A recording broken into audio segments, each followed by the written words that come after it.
Guyana में 40% करीब Bharat oldest Indian diaspora.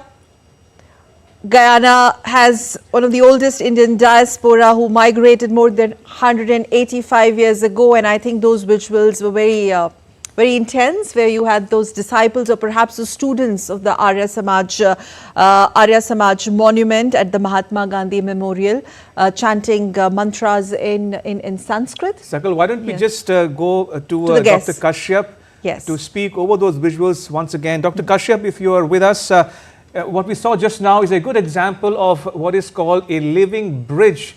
The diaspora acting as a living bridge between two civilizations, two continents, two countries, two peoples. The first Indian indentured labor landed in Guyana 180 years ago, and they've assimilated them, integrated themselves well into Guyanese society. Give us a historical perspective of Indo-Guyanese as a people or a community.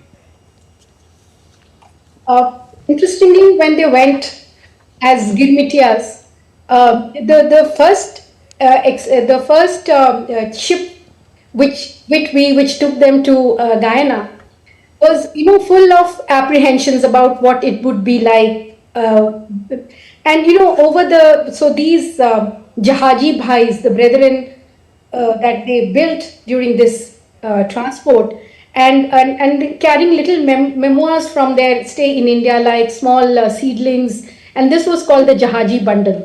So when they reached there, they had left India in 1830s, 38 and later, and then thereafter, when they had a time-bound agreement to come back after 5 years or some specified stipulated period, but many of them continued to stay there because they found it more comfortable. They thought the life there was better.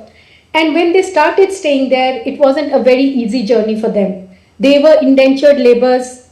In quality of life, they were slightly better off than the slaves, but it was a difficult, tough journey for them. But having chosen to stay there, then for them, India was what they had left. So for them, that image of India is intact. So they still speak Bhojpuri. They still practice the marriage rituals and other ceremonies and festivals.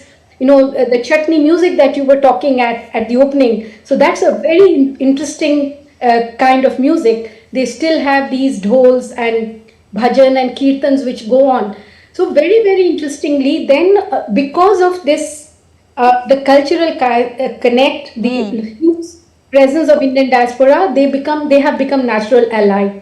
And this diaspora has become politically also very powerful. So they have launched a political party, and we know how the Indo-Guyanese and the Indo-Africans have been constantly vying to attain that political power. And in that, the present president is of Indian origin. So, so he is there. So there's a lot of India in Guyana, if we put it simply put.